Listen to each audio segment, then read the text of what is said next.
오늘은 오순절 마가의 다락방에 성령이 임하신 사건을 기억하고 기념하는 성령 강림 주일입니다. 거룩하고 복된 주님의 날에 아버지의 집에 나오신 여러분, 또 각 가정에서 영상으로 예배하시는 여러분을 주님의 이름으로 사랑하고 환영합니다. 사랑합니다. 존중합니다. 존중합니다. 사랑합니다. 교회 소식을 이메일로 보내드리고 있습니다. 여러분, 교회 소식을 이메일로 받지 못하고 계신 분들은 나가실 때 이름과 이메일을 기록해 주시고, 영상으로 예배 드리시는 분들은 주보에 있는 제 전화번호로 메시지로 이름과 이메일 주소를 보내주시면 제9회 장학기금 골프대회가 6월 21일 월요일 도부 캐년 컨트리 클럽에서 있습니다. 2차 참가 신청을 받고 있습니다. 많은 분들이 신청해 주셨습니다. 여러분 참여해 주시고 초대해 주셔서 정말 이 대회가 정말 성대한 잔치와 대회가 될 수 있도록, 다음 세대를 이끌어 나아가는 그 일에 붐을 일으킬 수 있도록 함께해 주시기를 부탁을 드리고, 홀인원 상금 첨부를 이종두 장로님 청암자각재단에서 약속해 주셨습니다. 여러분 도전하는 마음으로 함께해 주시기를 부탁을 드립니다. 2021년 장학생 모집하는 가운데 있습니다. 많은 학생들이 지금 문의도 주고 또 교회 문을 두드리고 있습니다. 많은 학생들에게 또 혜택이 돌아갈 수 있도록 여러분 함께 기도로 이 과정을 위해서 기도해 주시기를 부탁을 드립니다. 영상 예배를 드리시면서 준비하신 헌금은 개인 체크로 교회 사무실로 보내주시기를 부탁을 드립니다. 그리고 교회로 체크를 보내주신 분들은 주보를 꼭 확인하셔서 내가 보낸 헌금이 잘 도착했는지를 확인해 주시기를 부탁을 드리고, 명단에서 누락되신 분들은 저에게 연락을 주셔서 꼭 확인해 주시기를 다시 한번 부탁을 드립니다. 오순절 마가의 다락방에 임하였던 그 성령의 역사가 우리가 예배하는 이 자리, 또 각 사람 위에 임하는 오늘의 예배가 되시기를 주님의 이름으로 간절히 축복합니다. 이제 다 같이 자리에서 일어나셔서 찬송하며 오늘의 예배를 시작합니다.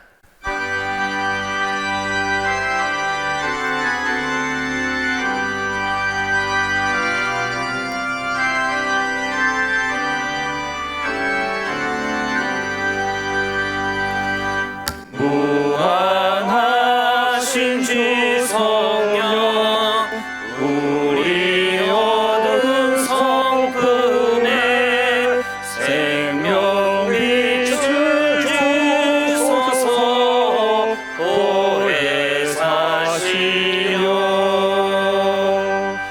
우리 죄를 씻으사 피곤한 자 인증하며 이를 찾으소서. 보혜 사시려 우리 마음의 평안을 이슬같이 내리사 열매 맺게 하소서. 보혜 사시려 우리들의 연약함 단식하여도 의사 우리 위에 비소서. 보혜 사시려 예수 말씀 따라서 아버지라 부름을 밝히 가르치소서. 보혜 사시려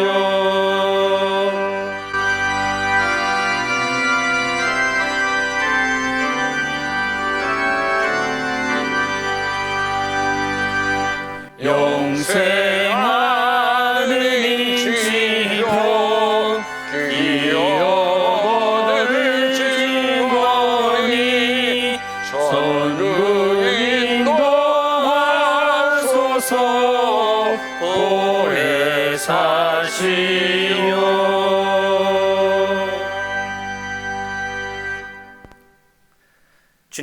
주님께서 손수 만드신 것이 어찌 이리도 많습니까? 땅에는 주님이 지으신 것으로 가득합니다. 이 모든 피조물이 주님만 바라보며 때를 따라서 먹여주시기를 기다립니다. 주님께서 그들을 먹여주시면 그들은 받아먹고 만족해 합니다. 주님께서 얼굴을 숨기시면 그들은 두려워하고 호흡을 거두어 들이시면 본래의 흙으로 돌아갑니다. 주님께서 주님의 영을 불어넣으시면 그들이 다시 창조됩니다. 주님의 영광은 영원하여라. 내 영혼아 주님을 찬송하여라. 할렐루야. 아멘. 사도신경으로 우리의 신앙을 고백합니다. 전능하사 전능하사 천지를 천지를 만드신 만드신 하나님 아버지를 내가 믿사오며 그 외아들 우리 주 예수 그리스도를 믿사오니 이는 성령으로 잉태하사 동정녀 마리아에게 나시고 본디오 빌라도에게 고난을 받으사 십자가에 못 박혀 죽으시고 장사한 지 사흘 만에 죽은 자 가운데서 다시 살아나시며 하늘에 오르사 전능하신 하나님 우편에 앉아 계시다가 저리로서 산자와 죽은 자를 심판하러 오시리라. 성령을 믿사오며 거룩한 공예와 성도가 서로 교통하는 것과 죄를 사하여 주시는 것과 몸이 다시 사는 것과 영원히 사는 것을 믿사옵나이다. 아멘.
흙으로 사람을 지으시고 그 코에 하나님의 생기를 불어넣어 생명을 만드신 하나님,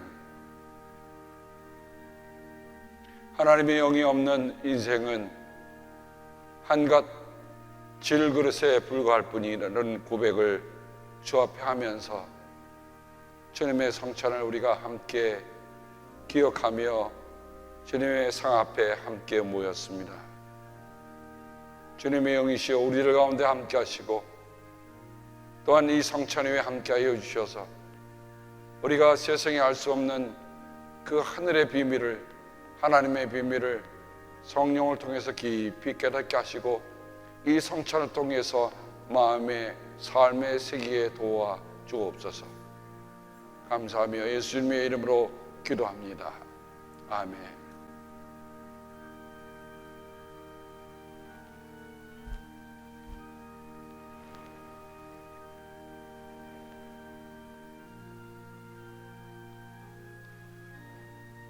이것은 우리 주님의 몸입니다.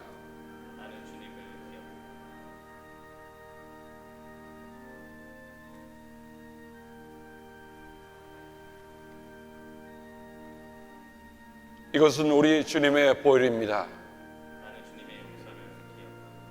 우리가 함께 주님의 기도로 기도합니다.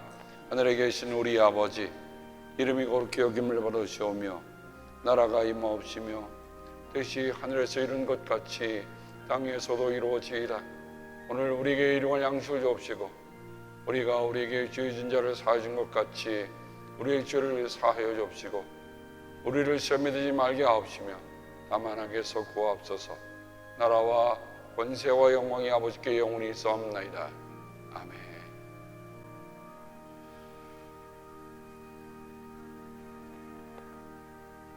그리스도의 몸입니다. 나는 주님을 기억합니다.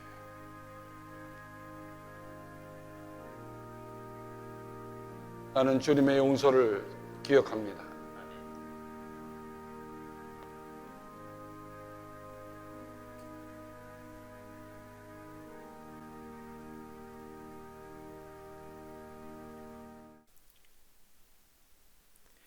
나의 힘이 되신 여호와여, 내가 주님을 사랑합니다. 라보 나의 예수님, 능력의 주 하나님, 부활의 믿음으로 구원에 대한 감사로 예배하며 우리 삶의 목적을 새롭게 확인하고 아버지의 뜻에 맞는 인격과 신앙으로 하나님께 영광 돌리게 하옵소서. 저희의 믿음이 더욱 장성하게 하시고 저희의 심령이 하나님을 찬양하는 귀한 영혼들이 되게 하여 주시옵소서. 영원한 생명을 주신 주님 앞에 머리 숙여 기도합니다. 찬양과 영광을 받으실 주님, 온 성도들의 찬양을 흠령하여 주시옵소서. 항상 받는 자의 삶 속에 오늘도 우리를 기억하시고 악한 자로부터 지켜주신다는 믿음 갖기를 기도합니다. 경건한 삶을 살려는 우리에게 박해가 오고 있음을 성령의 이름으로 물리치는 역사가 있기를 기도합니다. 교단 차원의 동성애에 관해 박해가 시작된 지금 언젠가는 우리도 고민을 하여야 하는 시간에 준비하고 물리치는 역사가 있기를 기도합니다. 나로 인해 마음이 상한 분이 있다면 주님이 위로해 주시기를 기도합니다. 꽃보다 아름다운 우리 성도님들을 만나는 주일날, 나는 포도나무여 너희는 가지라는 말씀을 기억하고 구하고 찾고 두드리고 예수님을 바라보며 신앙생활할 수 있도록 기도합니다. 아름다운 미소를 지으며 사랑으로 찬송을 부르며 나는 당신이 없으면 하루도 살 수 없다는 아름다운 미소를 갖기 기도합니다. 예수 중심이 되는 시간은 복이 오고 행복하고 건강해지고 자신감, 긍지를 가지고 더욱 신령한 신앙생활을 할 수 있기를 기도합니다. 나를 구원하신 주 예수 그리스도, 나는 길이요 진리요 생명이요 그 깊은 뜻을 알기를 기도합니다. 다윗처럼 믿음의 확신을 갖고 주 예수를 믿으니 영원한 생명을 주신다는 믿음에 감사드리며 우리에게도 다윗과 같은 신앙인이 되기를 기도합니다. 나의 힘이 되신 여호와여, 내가 주님을 사랑합니다. 벌하신 예수님을 만나는 것이 결코 값싼 것이 아니라는 것을 알기를 기도합니다. 헌신, 봉사, 전도 그리고 선교에 힘쓴 우리 성도님들 감사합니다. 몽고, 선교, 나눔의 사역, 특히 장학재단 운영은 2세들에게 희망을 주는 사업으로 은퇴자들의 헌신적인 참여에 감사드립니다. 주님이 인정하는 시간이 얼마 있는지 한번 뒤돌아보는 시간이 되기를 기도합니다.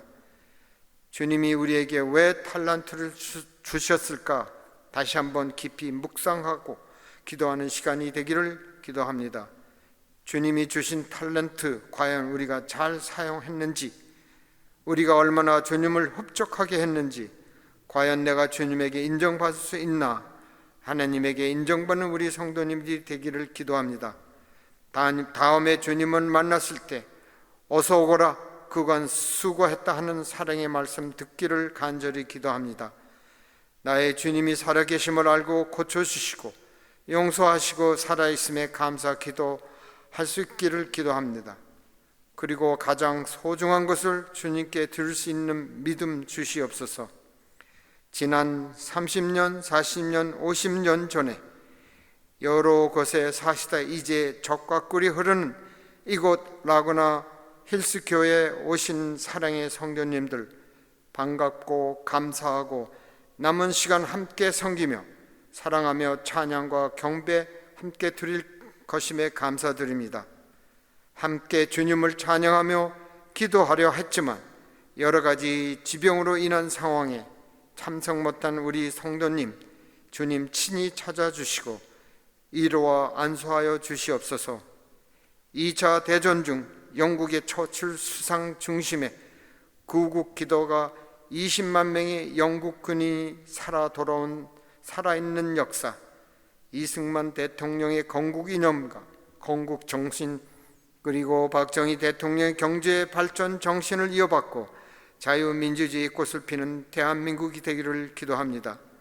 주일 메시지를 선포하실 목사님에게도 주님 함께 하시어 성령으로 기름 부으사 선포되시는 말씀을 통하여 주님의 진리의 말씀을 더욱더 깊이 깨닫는 시간 되게 하여 주시옵소서. 이 모든 말씀 우리 주 예수 그리스도의 이름 받들어 기도합니다. 아멘.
우리에게 주신 하나님의 귀한 말씀은 요한복음 16장 7절의 말씀입니다.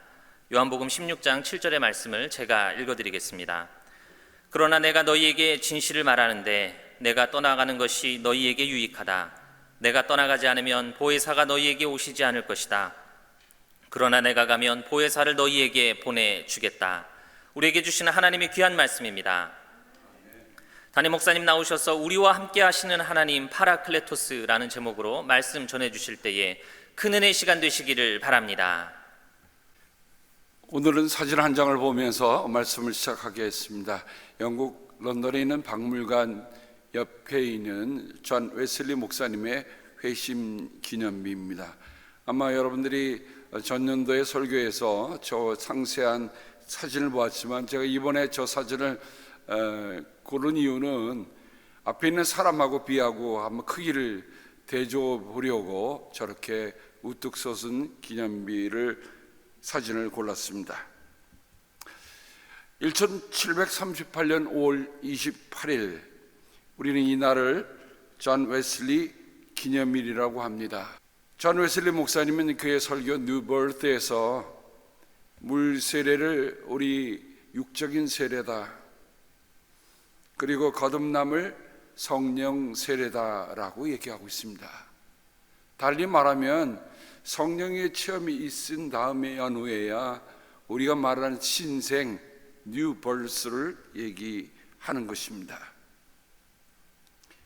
근데 존 웨슬리 목사님은 올더스게이트에서 이런 회심을 경험한 후에 그 다음 이듬해인 1739년 1월 1일 날 그가 페터레인이라는 곳에서 함께 60여 명이 애천회를 가졌습니다. 애천회라고 하는 것은 그리스도를 믿기로 들어왔지만 아직 세례를 받지 않은 사람까지라도 예수님을 기억하면서 나누는 그런 홀리미를 함께 얘기합니다. 얼마나 그들이 열심히 모이냐면 1월 1일 모여서 새벽 3시까지 그들은 끊임없이 기도하였습니다. 그냥 놀라운 일이 생겼습니다. 바로 하나님의 능력이 우리에게 강하게 임하였다라고 존 웨슬리 목사님은 그의 일지 속에 남겨놓고 있습니다. 얼마나 강하게 역사하셨는지 많은 사람들이 땅에 떨어졌다, 아마 의자에 앉아있다가 그냥 내동거라친 그런 모습을 우리가 연상해 볼 수 있습니다. 전능하신 하나님의 현존을 경외와 놀라움으로 사로잡힌 다음 우리는 한 목소리로 소리쳤다. 오 하나님, 우리는 당신을 찬양합니다. 우리는 당신이 주님이 되심을 깨달았습니다. 존 웨슬리 목사님의 그분의 목회의 모든 여정을 보면 사실 회심이라고 하는 것은 그분이 정말 하나님 나라의 문에 들어선 첫발을 디뎠다라고 볼 수 있겠고요. 페터레인의 이런 성령 강림의 역사는 그들이 정말 하나님의 증인으로서, 그리스도의 증인으로서, 부활의 증인으로서 살아갈 그런 힘을 부여받는 시간이었고, 존 웨슬리 목사님에 의하면 그때야 비로소 자기가 뉴 버스, 새로운 탄생이라고 하는 것을 체험했다라고 고백하는 것입니다. 오늘은 성령 강림주일입니다. 그래서 성령 강림주일과 함께 성령 체험의 사건, 그리고 오늘 우리가 보혜사 시어라고 하는 찬송을 불렀는데, 제가 그 찬송을 찾아봤더니 영국의 메토디스트의 평신도 변호사가 이 찬송시를 쓴 겁니다. 그래서 제가 그 찬송시를 이렇게 유심히 읽다 보니까 정말 구원의 길, 성령께서 어떻게 우리를 도우시는가 하는 것을 그 찬송을 통해서 표현하고 있습니다. 마지막 후렴에 가면 comfort divine이라는 말을 쓰고 있는데, 이 comfort divine이라는 말을 이걸 한국말로 찬송을 옮길 때에 보혜사라고 표현하고 있습니다. 보혜사라는 말은 헬라어의 파라클레토스라고 하는 말을 중국어로 번역하면서 그 말과 가장 흡사한 말로 표현을 하는 것입니다. 보혜사를 말뜻을 그냥 짜자면 은혜로 돕는 스승이라는 뜻을 가지고 있습니다만은 1930년에 웰치 감독을 비롯한 한국에서 기독교 조선감리회가 미국의 북감리회와 남감리회가 하나로 되면서 코리안 크리드라고 하는 것을 함께 8개 조항으로 만들어서 거기에 하나님은 누구시고 예수 그리스도는 누구시고 성령은 누구시고 라고 하는 고백을 하고 있는데, 그 세 번째 항에 이렇게 표현하고 있는 것을 우리는 봅니다. 우리는 하나님이 우리와 함께 계시사 지도와 위안과 힘이 되시는 성신을 믿으며 라고 표현하고 있습니다. 짤막한 고백이고 짤막한 표현이지만 저는 그 표현 속에서 성령이 우리에게 오실 때에 성령이 우리에게 어떤 분인가 하는 것을 이 짧은 한 구절로 다 표현해 주고 있습니다. 하나님이 우리와 함께 계시사.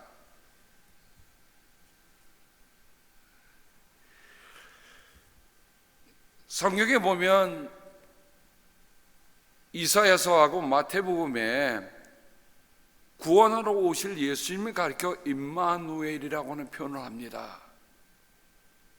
그런데 요한은 바로 예수님이 약속하신 성령을 가리켜 파라클레토스라고 표현하고 있습니다.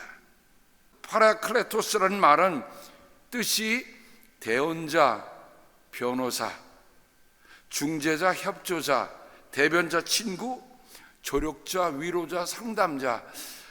많으니까 너무 어려울 것 같아요. 그래서 저는 코리안 크리드에 나타난, 교리적 선언에 나타난 우리의 지도와 위안과 힘이 되시는 이것만 세 가지만 생각해도 우리가 되지 않겠는가라는 생각이 듭니다. 이 파라클레토스라는 말은 파라칼레오라는 말에서 왔습니다.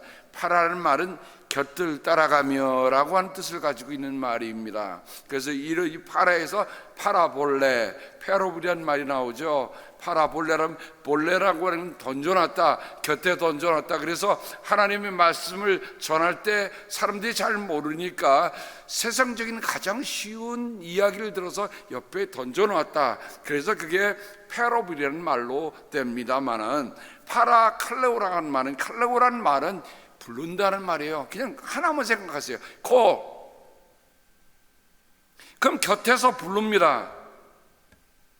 이 말은 실은 법정에 설 때에 검사에 대비한 변호사의 역할을 할 때 쓰는 말입니다. 그런데 이 파라클레토스라는 말은 요한복음 기자만이 쓰고 있어요. 신약성경에 총 5번 나오는데 요한복음에 4번, 요한서신에 딱 1번 나옵니다.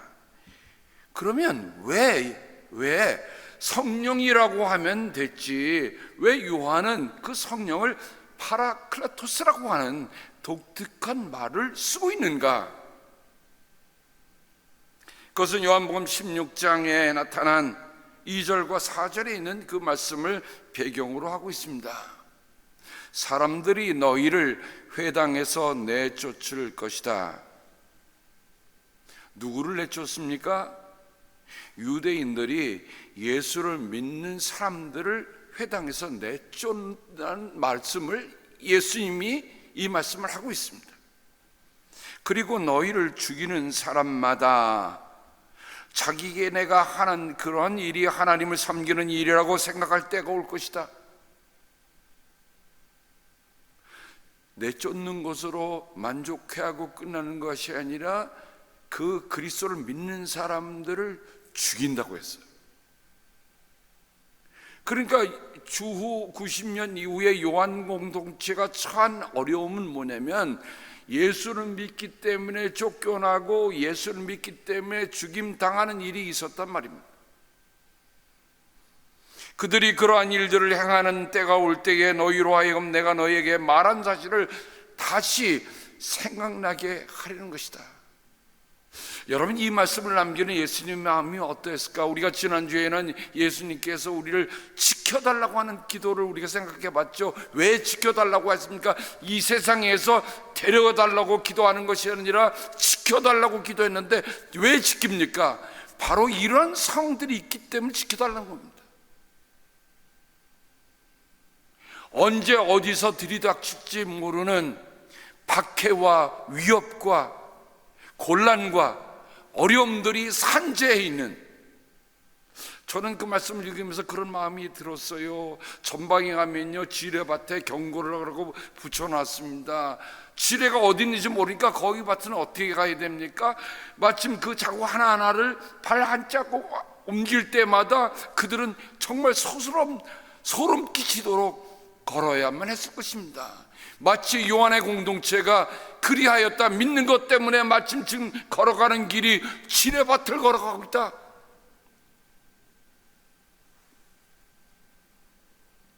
예수님은 그분이 제자들에게 이런 말씀도 하셨습니다. 너희가 회당과 통치자와 권력자 앞에 끌려갈 때에 어떻게 대답하고 무엇을 대답할까, 또 무슨 말을 할까 염려하지 말아라. 너희가 말해야 할 것을 바로 그 시각에 성령께서 가르쳐 주실 것이다.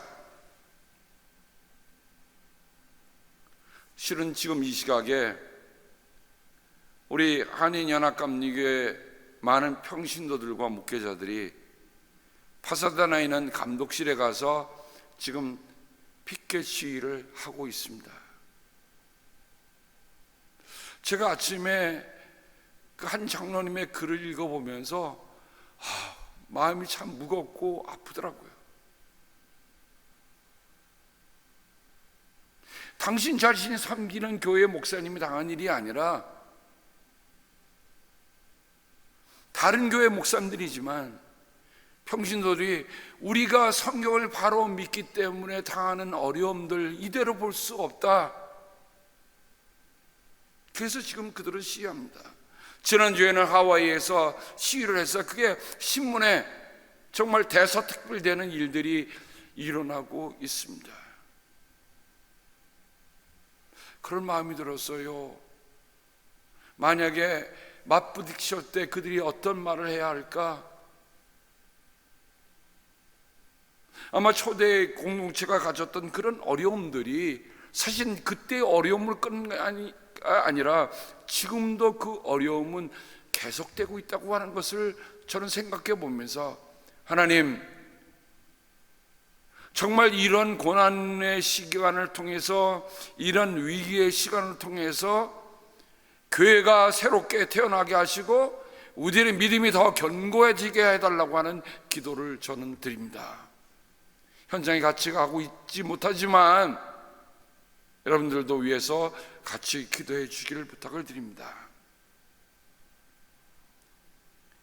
제가 요한이 쓰고 있는 파라클레토스라는 말이 어떻게 쓰여지는가 하는 것들을 여러분과 함께 읽으면서, 왜 예수님은, 왜 제자 요한은 파라클레토스라는 말을 어떤 의미로 우리에게 쓰고 있는가? 그럼 성령 강림주일이라고 해서 우리가 매년 이때가 되면 성령 강림주일을 맞는데, 또 맞는 그런 성령 강림이 아니라 정말 2021년 긴 팬데믹을 지나가는 우리들에게 있어서 어쩌면 우리도 그런 위기의 시간을 지나가면서 정말 파라클레토스가 과연 우리에겐 무엇을 의미하는가, 성령의 우리와 함께 한다는 것이 우리에겐 무엇을 의미하는가 함께 돌아볼 수 있기를 바랍니다. 파라클레토스라는 말은 예수님의 마지막 설교에서만 나옵니다. 여러분, 정말 예수님이 가르친 거에 얼마나 많겠습니까? 많은 예수님의 마지막 순간에, 마지막 설교에서 다듬고 있다는 겁니다. 그러나 보혜사 곧 아버지께서 내 이름으로 보내실 성령께서 너희에게 모든 것을 가르쳐 주실 것이며 또 내가 너희에게 말한 모든 것을 생각나게 하실 것이다.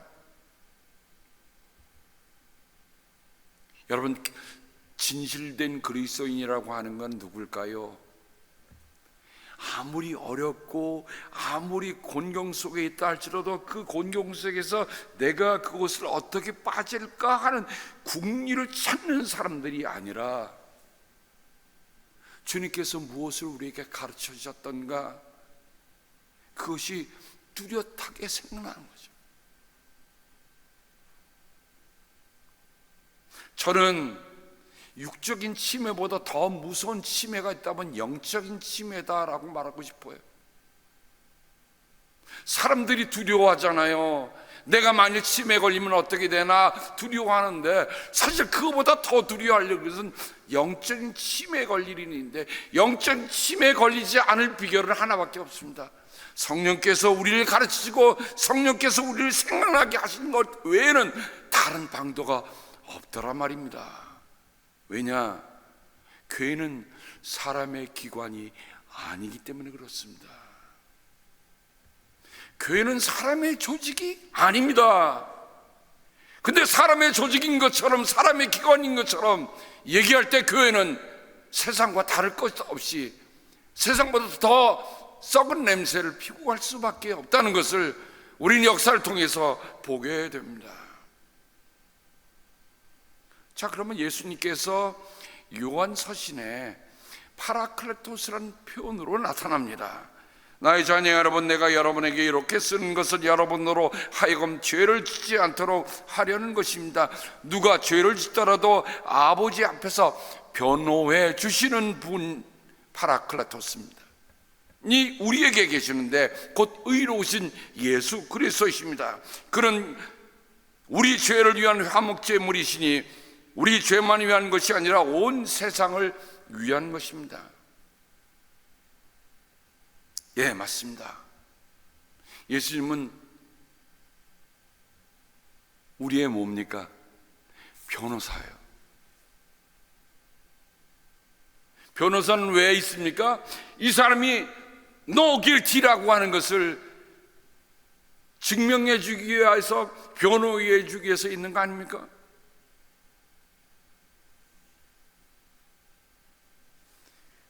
사도 바울이 성령에 관해서 누구보다도 많은 부분들을 할애한 것을 우리는 압니다. 성령에 관해서, 성령의 선물에 관해서 썼지만 그 중에 저는 두 군데, 고린도전서 2장에 나타난 성령은 모든 것을 살피시니 곧 하나님의 깊은 경륜까지도 살피십니다.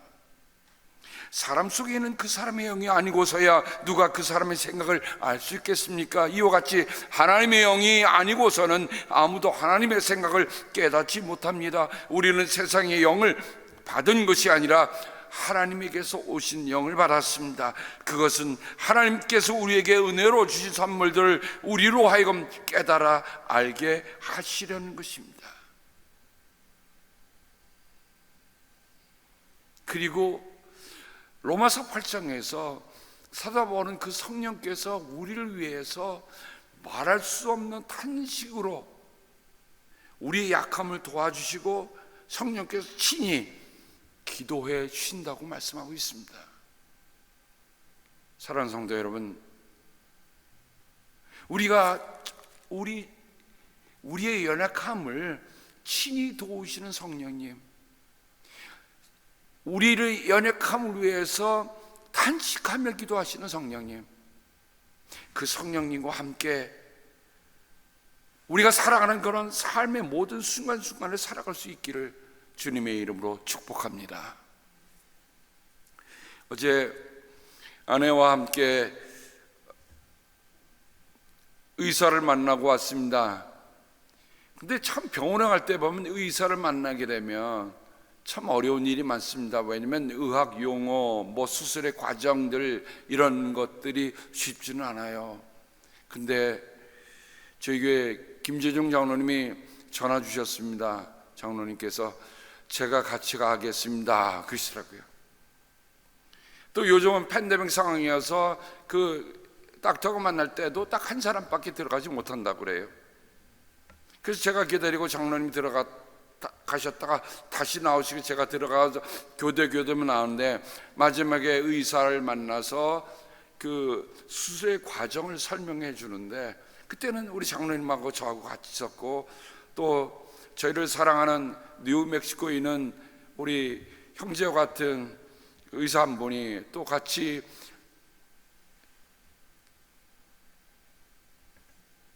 스피커폰으로 되어지는 모든 일들을 함께 들으면서 있었습니다.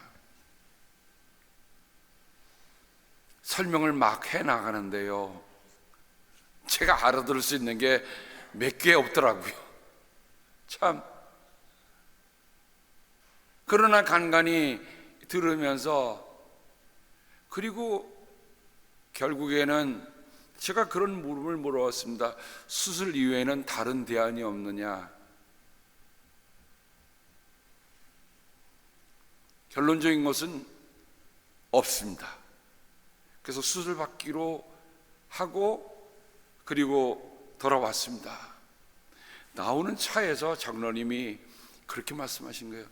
목사님, 제가 온 게 제가 생각해도 잘했습니다. 왜냐하면 그 많은 의학 용어들, 그거를 어떻게 목사님이 다 알겠습니까? 제가 그 과정을 보면서 오늘 성령님께서 우리에게 알려주시고 성령님께서 깨닫게 해주시는 것이 그런 과정과 같다는 생각이 들었어요. 어릴 때는 말씀을 읽어도 이게 무슨 말씀인지, 어떨 때는 이걸 펼쳐봐도 이것이 무슨 뜻이 모르는데, 놀라운 거는요, 성령께서 함께 하시면 그 뜻을 받아들일 수 있고 알아들을 수 있다는 겁니다.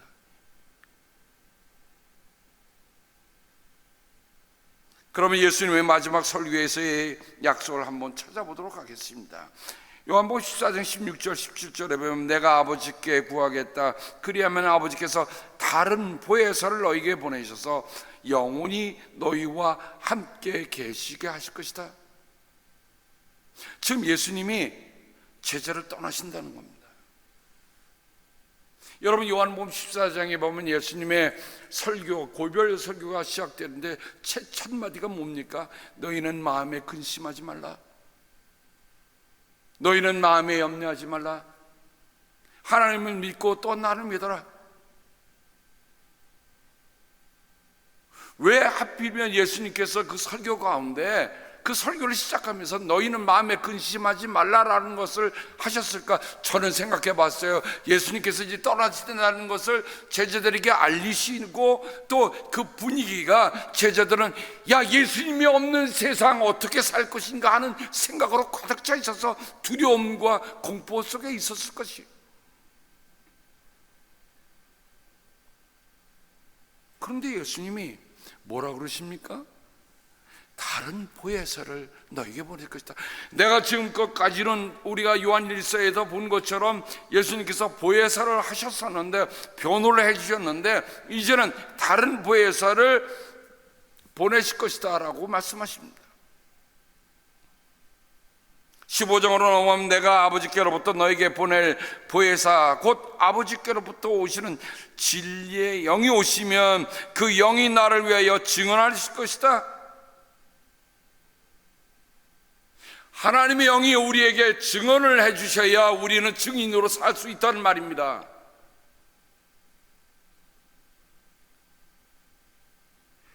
들려야 말할 수 있는 거예요. 들지 않으니까 말할 수 없는 거예요. 아이가 말을 배우는 첫 과정은 다른 게 있지 않습니다. 수없이 말을 들으면 어느 순간에 그 아이는 말을 하게 됩니다.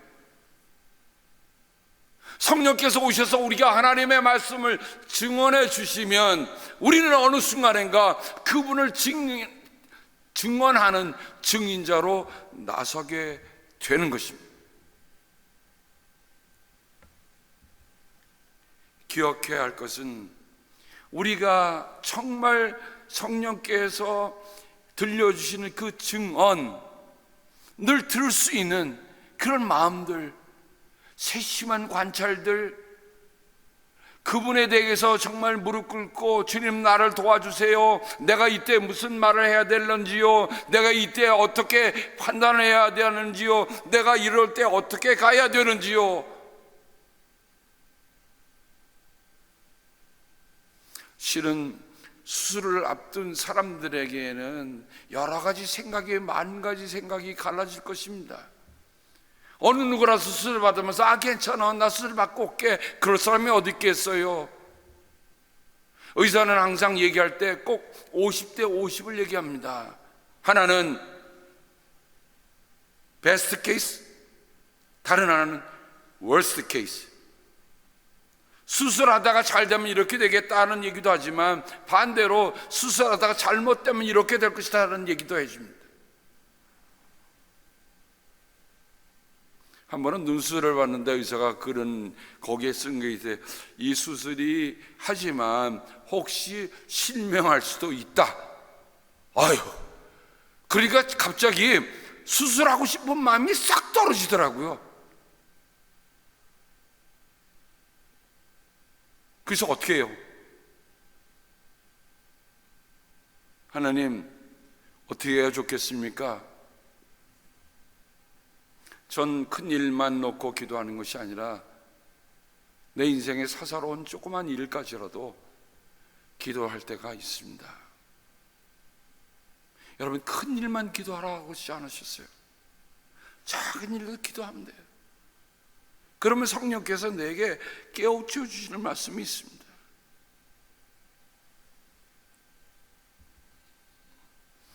오늘 말씀에 보면 성령께서, 보혜사께서 우리가 깨우치신다는 말이 유독 3번 반복이 됩니다. 깨우친다. 그가 오시면 죄와 의와 심판에 대하여 세상의 잘못을 깨우치실 것이다.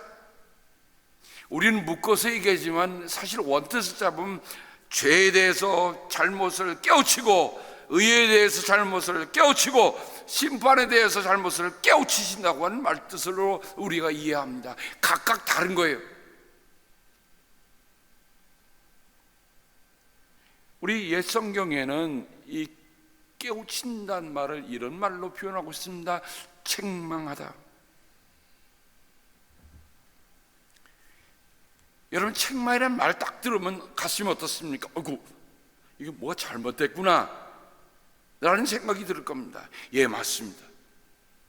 여기 깨운다는 말은 단순히 잠자는 사람을 깨우는 것이 아니라 잘못된 길을 들어서고 있는 사람에게 그건 아니야 라고 하면서 깨우는 것이요. 저는 예수님이 죄와 의와 심판에 대해서 보혜사 성령께서 깨우치는 말씀을 들으면서 그렇구나. 여러분, 우리가 수많은 예언서를 읽어갑니다. 그 예언자들이 정말 하나님의 백성들을 일깨웠던 일들, 그 속에는 뭐가 담겨 있었습니까? 책망하게 담겨 있었어요. 그래, 너희들이 이렇게 살면, 너희들이 이렇게 믿으면, 너희가 이런 짓을 하면 너희들이 결단코 망하리라. 책망했죠. 근데 하나님의 책망을 대수롭게 여기지 않은 북왕국 이스라엘이 먼저 망하고요, 남왕국 유다도 결국은 망하고 맙니다. 뭐 때문에? 깨우치심, 책망, 경고, 교정, 징계들을, 죄를 깨닫게 하셨던 일들을 다 가볍게 여겼기 때문에. 아니, 가볍게 여길 정도가 아니라 듣지 않았어요. 귀를 막고 듣지 않았어요. 잠언 1장 23절에 보면 너희는 내 책망을 듣고 돌아서거라. 보라, 내가 내 영을 너희에게 보여주고 내 말을 깨닫게 해주겠다. 하나님의 영이 이미 잠언에도, 우리가 말하는 지혜서인 잠언에도 이렇게 나타나고 있는 거예요. 결국 책망을 듣고 돌아설 수 있는 건 무엇 때문에? 그게 하나님의 영이 하시는 일이란 말이죠. 하나님의 영이 우리를 깨우치실 때 내가 이것이 잘못됐구나, 내가 돌아서야 되겠구나 하는 것을 알 수 있게 되는 것입니다. 잠언 15장에 보니까 목숨을 살리는 책망이란 말이 나오고 있더라고요. 그래요, 하나님이 우리를 책망하시는 이유는 무엇 때문에요? 우리의 목숨을 살리시기 위해서, 우리를 꾸짖거나 우리를 벌주게 하신 것이 아니라 우리로 하여금 정말 목숨을 갖고 살도록 그렇게 하시는 것임을 우리는 말씀을 통해서 보게 됩니다. 성경의 마지막 책인 요한계시록 3장 19절, 7교회의 마지막 교회였던 라오디게아 교회에게 하셨던 말씀입니다. 그러면 그것이 라오디게아 교회이면 한 말씀일까? 여러분 어떻게 생각하십니까? 에베소로 시작해서 라오디게아 교회에 나왔던 책망과 징계 혹은 칭찬, 이런 것들은 한 교회만 국한되는 것일까? 그 옛날에 그 라오디게아 교회만 주신 말씀입니까? 아니면 오늘 나에게도, 오늘 우리들의 모든 교회도 주신 말씀일까? 성령이 교회들에게 하시는 말씀을 들으라고 하셨던 그 말씀을 들어보면 성령께서는 오늘도 여전히 그 말씀을 우리에게 주신다는 말입니다. 근데 그 말씀이 뭐예요? 나는 내가 사랑하는 사람은 누구든지 책망도 하고 징계도 한다. 그러므로 너희는 열심을 내어 노력하고 회개하여라. 성령 강림주일이 되면 우리가 정말 이 말씀을 한번 돌아봐야 할 겁니다. 7교회라고 하는 것은 한 교회가 아니라 정말 오늘에 있는 모든 교회를 하신 주님의 메시지예요. 주님이 마지막으로 주신 메시지인데 그 마지막으로 주신 그 말씀을 정말 살지 않으면 교회는 이 땅에 존재할 수 없을 겁니다. 사랑하시기 때문에 책망한다고 합니다. 자, 그러면 오늘 요한 복음에 나타난 세 가지 깨우침이 뭘까? 그걸 우리가 중점적으로 한번 생각해 보고자 합니다. 첫 번째, 파라클레토스는 죄를 깨우쳐 줍니다. 오늘 말씀에 보면 뭐가 죄라고 기록되어 있는가요? 자, 그 말씀하기 전에 사도 바울이 고린도 교회에게 보낸 편지 속에 이런 말씀이 기록되고 있는 것을 우리가 찾아볼 수 있습니다. 하나님의 뜻에 맞게 마음 아파하는 것은 회개를 하게 하여 구원에 이르게 함으로 후회할 것이 없습니다. 그러나 세상 일로 마음 아파하는 것은 죽음에 이르게 합니다. 두 다른 마음에 아파하는 것이 있다는 말이죠. 하나는 뭐예요? 세상의 무엇을 잃어버렸다고 세상 일이 안 된다고 하는 그런 슬픔이 있는가 하면, 하나는 뭐예요? 하나님의 뜻에 맞게 마음 아파하는 것.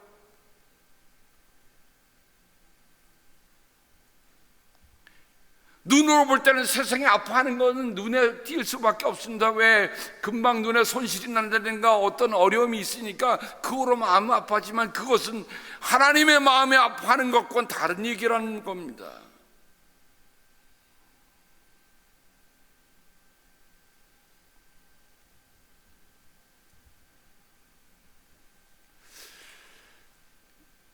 죄는 뭐냐? 내 마음에 주님에 대한 믿음이 없다는 거예요.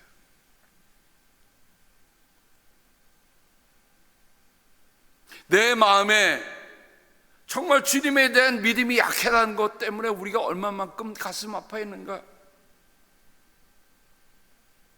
믿음이 약해져도 믿음이 없어도 그냥 살아가는 그런 삶이 아니라, 내가 믿음이 약하기 때문에 주님 나는 괴로워합니다. 나는 이것 때문에 슬퍼합니다.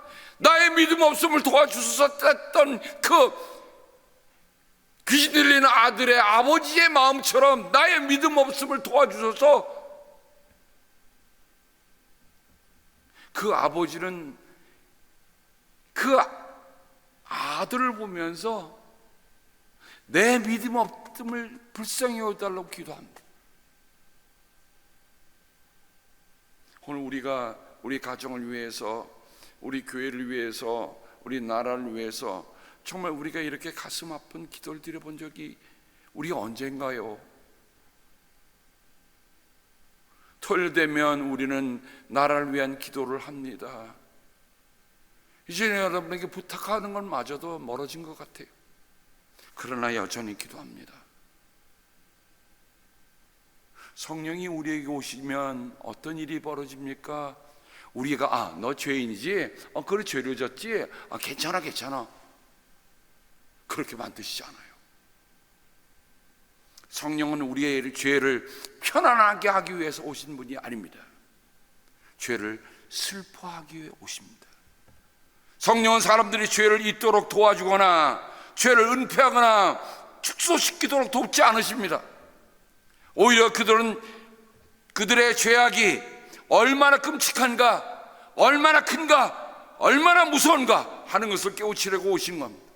성령은 인간의 어떤 연고로, 아무리 무슨 first aid로 상처를 덮고 치유하려고 오시는 분이 아니에요. 성령은 세상적인 힘으로는 우리가 살 수 없음을 깨우치신 것입니다.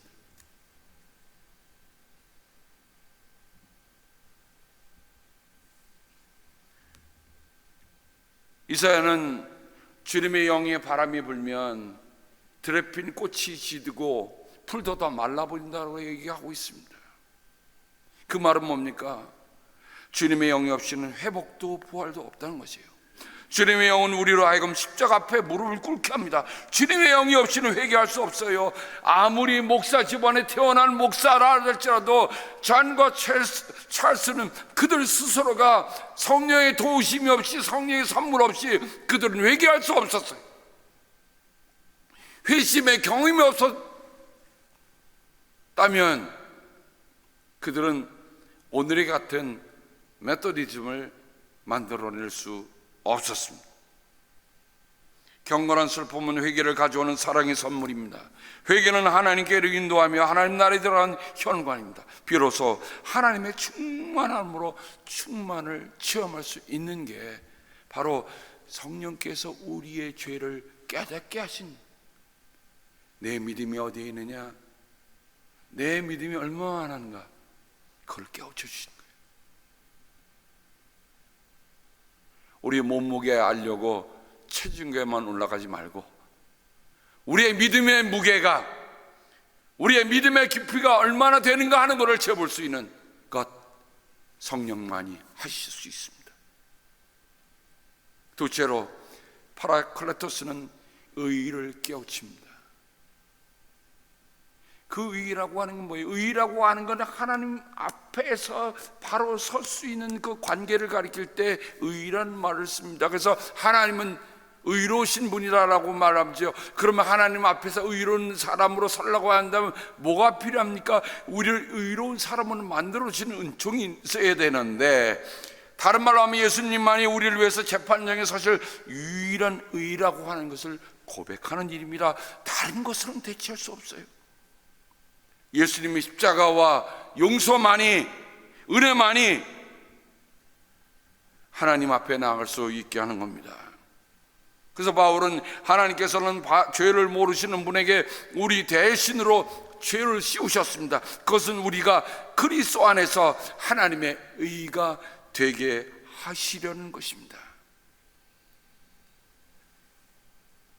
사도 바울의 표현을 따르면 사도 바울은 누구보다도, 왜냐하면 그는 율법에 아주 익숙해 왔던 사람입니다.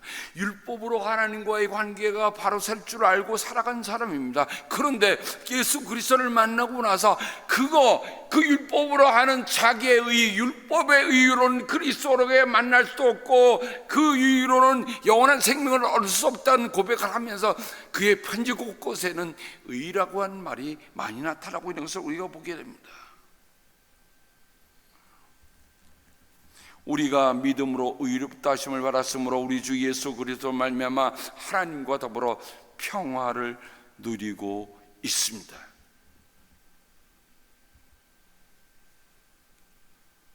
끝으로 파라클레토스는 하나님의 심판을 깨우쳐 줍니다. 제가 오늘 1930년에 났던 감리교 교리적서는 우리는 하나님이 우리와 함께 있어 우리의 지도와 위안과 힘이 되시는 성신을 믿으며 그 8조의 제일 끝에 가면 우리는 의의 최후 승리를 믿노라 라고 끝납니다. 의의 최후의 승리를 믿는다는 건 뭘까요? 우리가 의 때문에 열심히 뛰었으니까 그의 승리가 왔다는 얘기입니까? 아니에요. 그 의의 최종 심판자는 주님이시라는 고백입니다. 아무리 이 땅에서 우리가 감독으로 살았어도, 감리사로 살았어도, 목사로 살았어도, 장로로 살았어도, 그 어느 거로 살았어도 우리는 마지막에 하나님의 심판대 앞에 서야 합니다. 하나님은 그때 내게 네가 감독이었냐라고 물어보시지 않을 겁니다. 네가 나를 믿었느냐라고 물으셨을 겁니다.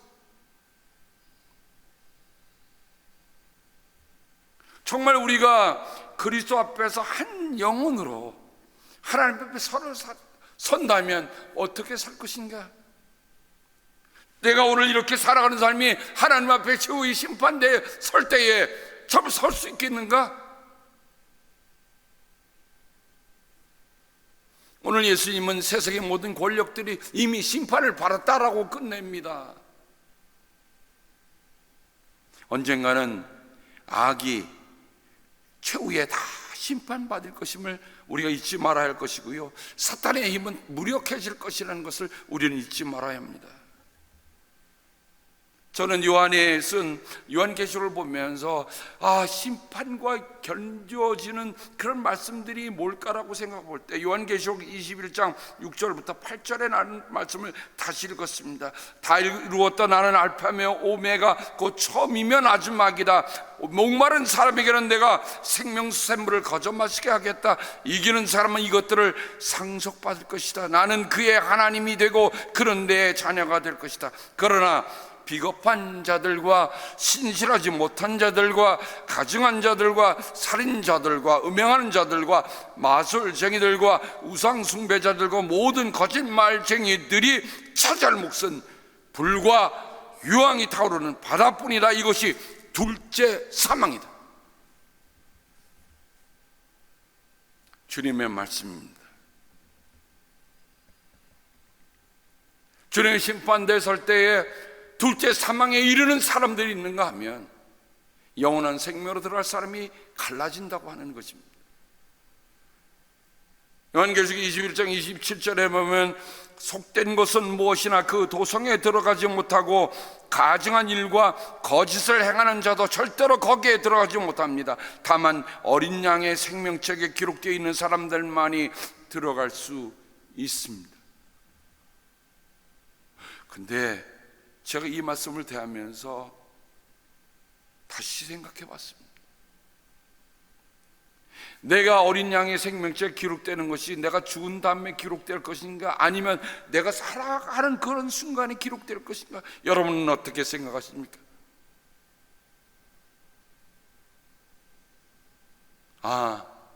그거는 내가 살아가는 모든 순간순간의 기록이 그분의 생명책에 기록되어 있을 뿐만 아니라 그것이 나의 마지막 삶에 하나님께 드릴 보고서가 된다는 것입니다. 보아라, 내가 곧 가겠다. 나는 각 사람에게 그 행위대로 갚아주려고 상을 가지고 간다. 사랑하는 성도 여러분, 믿는다는 거는요, 사는 겁니다.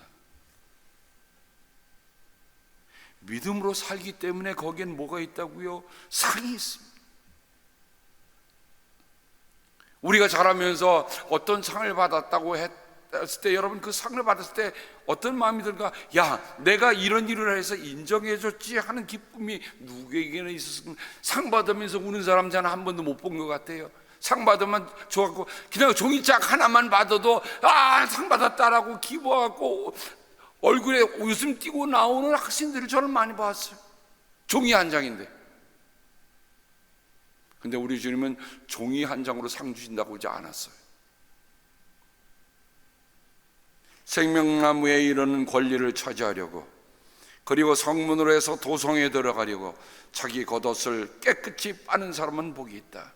개들과 마술쟁이들과 음행하는 자들과 살인자들과 우상숭배자들과 거짓을 사랑하고 행하는 자는 다 바깥에 남아있게 될 것이다.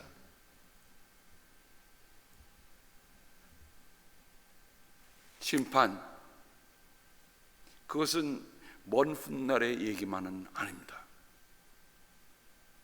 오늘 내가 살아가면서 정말 하나님의 심판이 눈에 보인다고 한다면, 제가 이런 책을 봤습니다. 나는 천국에 다녀왔다. 또 어떤 사람은 나는 지옥에 다녀왔다. 여러분, 천국에 다녀왔든 지옥에 다녀왔든 다녀왔다는 그 얘기를 들으면서 그런 마음이 들어요. 그래요, 지옥에 갔더니 이런 무시무시한 일들이 있다, 그것만 끝난 게 아니라 천국에 갔더니 이런 아름다움이 있다. 살아가는 모든 순간순간들이 어찌 보면 우리가 하나님 앞에 드려야 할 삶의 고백이요, 오늘 존 웨슬리 목사님의 회신 기념일자 성령 강림 주일입니다. 웨슬리안들은 세 가지 삶의 수칙을 가지고 살았습니다. Do no harm, 해를 끼치지 말라. Do good, 선을 행하라. 세 번째, 하나님의 사랑에 거하라. 그것이 오늘 우리가 그리스도인으로 성령의 사람으로 살아갈 수 있는 삶의 간결한 수칙입니다. 요한계시록의 마지막 메시지가 이렇게 끝나더라고요. 성령과 신부가 오십시오 하고 말씀하십니다. 성령이라는 말은 누굽니까? 성령이요 신부는 예수 그리스도를 가리키는 말입니다. 성령과 신부가 오십시오 하고 말씀하십니다. 이 말을 듣는 사람도 또한 오십시오 하고 외치십시오. 목이 마른 사람도 오십시오. 생명의 물을 원하는 사람은 거저 받으십시오. 성령 강림 주일에 우리들 모두가 다 이런 성령의 충만함 속에 들어가서 우리가 마지막 날에 정말 상을 받는 귀한 은혜가 있기를 주님의 이름으로 다시금 축복합니다. 하나님 아버지 감사합니다. 살아가면서 자그마한 일 하나 부딪혀도 아우 이게 어떨까 라는 생각을 할 때가 많습니다. 하오나 주여, 우리 영혼의 삶, 이 내 영혼의 삶이 이곳에서 끝날 때 정말 그 다음에 부딪힐 일이 뭘까 생각해 보면서 우리가 살아가길 기도하고 원합니다. 주님, 기억하여 주시기를 기도하고 원합니다. 성령이 그 사람 속에 없으면, 그리스도인 그 사람이 없으면 그리스도의 사람이 아니라고 했습니다. 우리 안에 그리스도의 영이 늘 살아있게 하옵소서. 그래서 말하는 것, 보는 것, 깨닫는 것이 늘 다르게 하옵소서. 예수님의 이름으로 간절히 기도합니다. 아멘.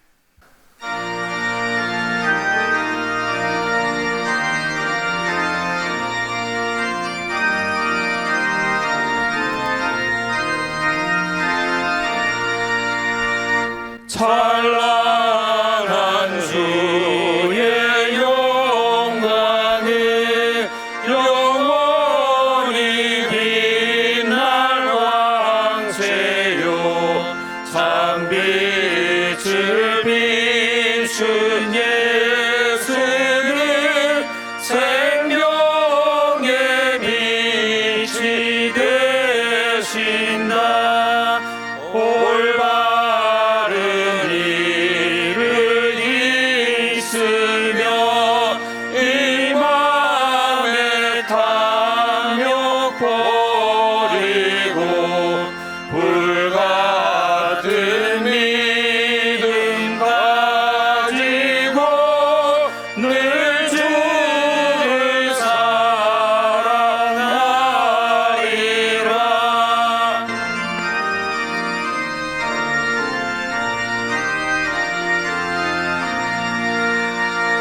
온 천지 만물 성부께 온 성도 모두 송잡게 보혜사 성령 힘입어 영원히